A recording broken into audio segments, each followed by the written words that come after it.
today in Rich in Relationship. We're going to talk about how to use screens to build your relationship. Maybe you want to have a screen contract outlining when and where tech is used separately and in the relationship. If you don't have boundaries around how you use screens and when you use screens, the screens will do it for you. Welcome to another episode of Rich in Relationship. I'm your host, Rich Heller, and today we're talking about, are screens running your relationship? You want to spend more time with your partner, but somehow there's no time. You're just both so busy. Maybe you're both scrolling through your phones instead of talking. Maybe one of you is working all the time on their laptop, or maybe you're just stuck in a Netflix kung fu series or rom-com or whatever. Maybe it's that your kids are busy with their devices all the time and you just spend all your time managing it. This is a problem. But how can you fix it without feeling like a cop? The goal is not to eliminate technology. Let's get honest, all right? We're not going to all start getting out and throwing away our phones. Though, let me just say, those guys in Silicon Valley, they don't let their kids have phones till they're like 15 or 16, and they have contracts with their nannies to stop them from exposing them to screens. So we might want to think about that, how we use screens around our kids, but we don't want to get rid of them, because the truth is, we can't work without it, most of us. The trick with technology is to get that technology is an extension. It's not a replacement. Technology as an extension can be empowering. Technology as an extension can give us more reach. That's what I'm doing right now. It's about the intention that we approach it with. Whatever intention we approach the technology with is going to generate the result that we have. In fact, the law of be, do, have technology, because really it's how am I being when I'm using that technology? And let's talk about that. How are my kids being? How is my wife being or my husband being? How are we being with each other? And how are we using technology to enhance that being, whether it's good or bad, whether it makes us feel good or whether it makes us feel like we're alone? How are we using that technology? And like anything, the first step is what? Awareness. That's why you're here, right? You need to recognize where the challenge is so that when you meet it, you can come through it to a place where technology becomes a resource and not an inhibitor. If you don't know how screens and technology are affecting your relationship, you cannot change it. We're going to talk about stuff you already know to some extent. Some of you might be new. Hey, if I'm covering stuff you already know about, forgive me. There's going to be some things that maybe you don't know about. There are tech tracking apps, digital check-ins, weekly conversation. But I think we're going to focus more than anything on the intention, because I feel like if we don't grasp this piece, it really doesn't matter what apps we have. If we don't grasp this piece, it doesn't matter what technology we have. We could put down technology, come from the same place that we're coming from when we're relationship avoidant, and get the same result with or without the technology. Are you feeling where I'm coming from here? Let's talk about my favorite couple, Brad and Gwen. Brad thought he wasn't that distracted by his phone until he tracked his usage and realized he spent more time on YouTube than talking to Gwen. Gwen already knew this, by the way. No big surprise to her. The trick is to have an understanding of why we're using something and to make sure that it fits with our priorities. So if our priority is to be entertained, then we're going to spend a lot of time being entertained. If our priority is to advance in work, then we're going to spend a lot of time advancing in work. If our priority is our partnership, we will invest time and energy in our partnership. And in order to keep these priorities straight, we need to set boundaries. We need to set boundaries for ourselves. We need to set boundaries for our partner, with our partner. We need to set boundaries for our children, right? Boundaries are not a way of controlling others. It's a way of managing our own focus so that we feel safe and so that our full attention is being given to whatever it is that we're doing. And so I'm going to tell you again, I'm not anti-technology here. What I'm talking about is when you're using technology for whatever you're using it for, you want to give it your full attention, and you want to make sure you're not using technology when you're building your partnership. Right? And I said this about a million times on Rich in Relationship, but I'm going to say it again. During the pandemic, when people were suddenly working at home full time, suddenly educating their kids at home full time, suddenly trapped with their partner full time, pretty consistently. Every time a couple came to me, the boundaries they needed to set was number one, self-care, physical exercise, eating, getting enough sleep, prayer and meditation. Two, time with their partner, not just being intimate, but time with their partner talking about how are we going to take care of three, our kids while they're here so that we can take care of four, our work. And when they had those priorities in that order, everything worked better. And they even made time for five, which might be actually part of self-care. What are we going to do for fun? What are we going to do for fun that uses screens? What are we going to do for fun that doesn't use screens? Because too much screens will cook your brains. If you don't set boundaries, then other things will set them for you. If you don't have boundaries around how you use screens and when you use screens, the screens will do it for you. So before we get to those boundaries, I'm going to strongly suggest to you that you sit down with your partner and that you talk about, are we prioritizing things the way Rich's clients did in the pandemic? I'm going to suggest that the first thing you do as partners is you set aside your screens and you have a conversation about, hey, here are the things I'm doing to take care of myself. Here are the things I'd like to be better at. How can we help each other be better at taking care of ourselves? How much time do you need to sleep? How much time do I need to sleep? How much time do you need to work out? How much time do I need to work out? How much time do you need to pray and meditate? Should we do that together?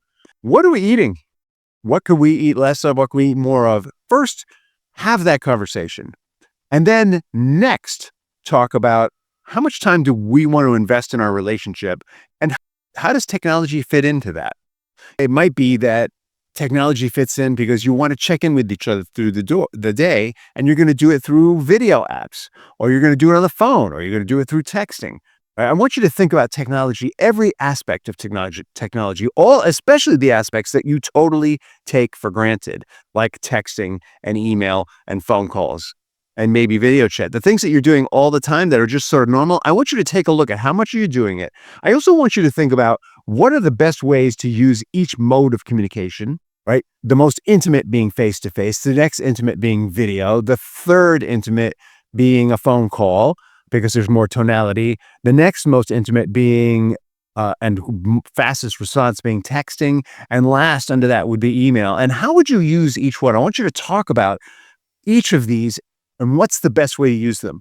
For example, we've done in previous episodes, we've talked about texting, not such a great place to share emotions, or maybe a great place to start a conversation about emotions, but that conversation is probably better off finished in person or on the phone or through video in some way where you can hear the tone, where you can see the gestures, right? Where you can see the body language and also see the attention. You're going to want to set some boundaries around how you use those things.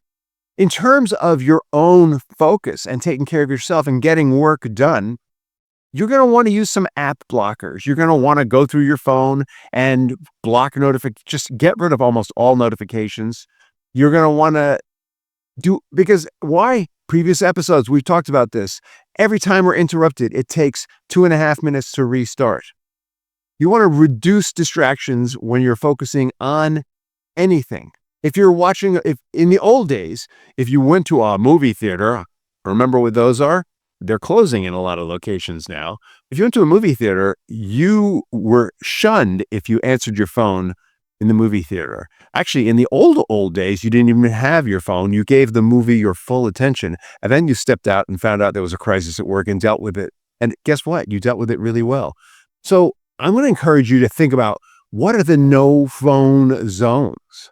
All right. At what times would there won't be A text, there won't be a call, there won't be anything. For example, you might want a no phone zone when you're going to be alone together at night after the kids have gone to sleep. Can you imagine that?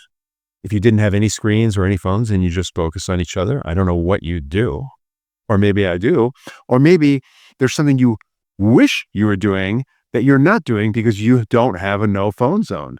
An exception to this might be you might have your phone set to come through if there's a child emergency of some kind. Maybe your kids are grown and out in the world. I don't know. Or maybe you have an elder parent. But there are always going to be exceptions, but you're going to close off almost everything except for the things that if there were an emergency, you'd want to be on it right now because it's life or death. I want you to think about having not just no phone zones, bedroom. The dinner table might be a great no phone zone. Sometimes maybe driving between certain places if it's just the two of you and you want to talk. If you're having a scheduling conversation, no phones other than to be used for calendaring. I want you to think about also tech-free time slots. Agreed upon hours where screens are off limits for quality time. That might be in the car, or it might be at the beach, or it might be by the pool, or it might be when you're spending time with your kids. Struggled to put away work. She was working all the time. Brad kept saying, what are you doing now? Is that work? Sometimes it wouldn't be work. Brad would just be so annoyed and irritable. He would say, what, is that work? And she'd say, no, it's not. I'm in touch with my mom. I hope that's okay with you. But there was a tension because of work. And finally, they agreed. They implemented a no phone hour before bed, and they started having deeper conversations again. They started implementing a no phone rule when they were going on short trips together so that they would start talking together. They started implementing a no phone rule when they were at dinner, and they had a shut off time for work so that there was a boundary around work so that they knew that time was just for them. You might want to make this official. The truth is that when you write something down, you commit to it. There are all kinds of contracts that businesses have that are not necessarily legally enforceable, non-compete contracts, things like that. But the reason why the businesses use a written contract that might not be legally enforceable is that when we sign our name to an agreement, we're acknowledging that we've made a promise, and it registers differently with our unconscious mind than when we say we're going to do it. Sometimes we say we're going to do things just to get what we want. But when we sign a contract, our unconscious mind gets that we have upped the level of accountability. So think about a screen contract. Outlining, if you're having a real screen challenge, maybe one of you is playing games all the time, online Risk or backgammon or chess or whatever, or maybe it's some hardcore video game. I don't know much about video games because I let those go some time ago. Maybe you want to have a screen contract outlining when and where tech is used separately and in the relationship. I wouldn't make it too litigious. I think this is more about setting an intention. You might want to include your kids in this intention. And getting your kids to sign it, you would hope that that's going to be more of a collaborative process than a we say this is how it's going to be process. You might want to take the time to explain to your kids how screens, even though they're super fun, you might want to explore with them. Have you ever noticed how you have trouble putting them down because they're so much fun? And you might explain to them, it's because it's designed to have us do it all the time. And now, can you imagine if you were doing that all the time and you didn't eat and you didn't bathe and you didn't sleep? No. Well, let me tell you what would happen.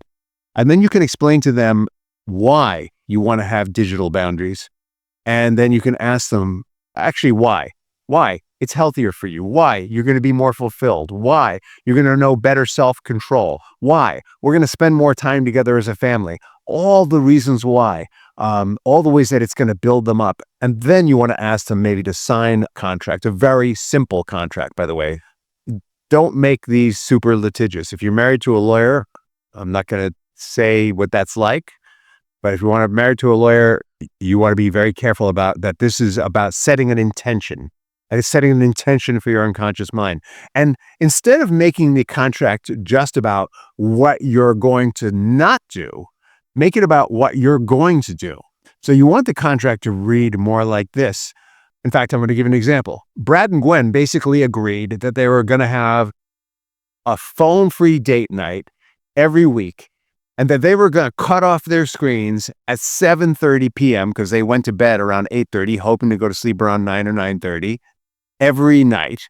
And that what they were going to do instead was they were going to read or talk to each other about their day, talk to each other about the next day, and just generally take care of themselves, unwind so that they have better sleep. And by the way, if you stop watching, if you cut and get rid of screens approximately 2 hours before you go to sleep, you actually have a better sleep, a deeper sleep. You have more dreams. It's better for you in a lot of ways. It improves your heart rate variability, which I'm not going to pretend I really understand, but everyone seems to know that heart rate variability is an important thing to having a longer life. If your heart rate variability is low, you're probably going to have a shorter life. Statistics show if it's high, you're going to have a longer life. It's about going to sleep unstressed. So now that we've talked about how to manage screen use, let's look at the bigger picture. How do we ensure our relationships thrive in a world that's becoming more and more tech-driven? That's what the next episode is all about. You see what I did there? We're going to talk about thriving in the digital age, how to future-proof your relationship. And if you're interested in getting more help talking about these boundaries or what's healthy or what's good for you, reach out to me. Go to richinrelationship.com and grab a slot with me, or send us a message here on YouTube or on the podcast or in Facebook or in Instagram or wherever you're interacting with us. And I'm happy to interact with you, get to know you, know more about what's going on so I can tell you what's worked for other people. In the meantime, have an amazing day and a fabulous tomorrow.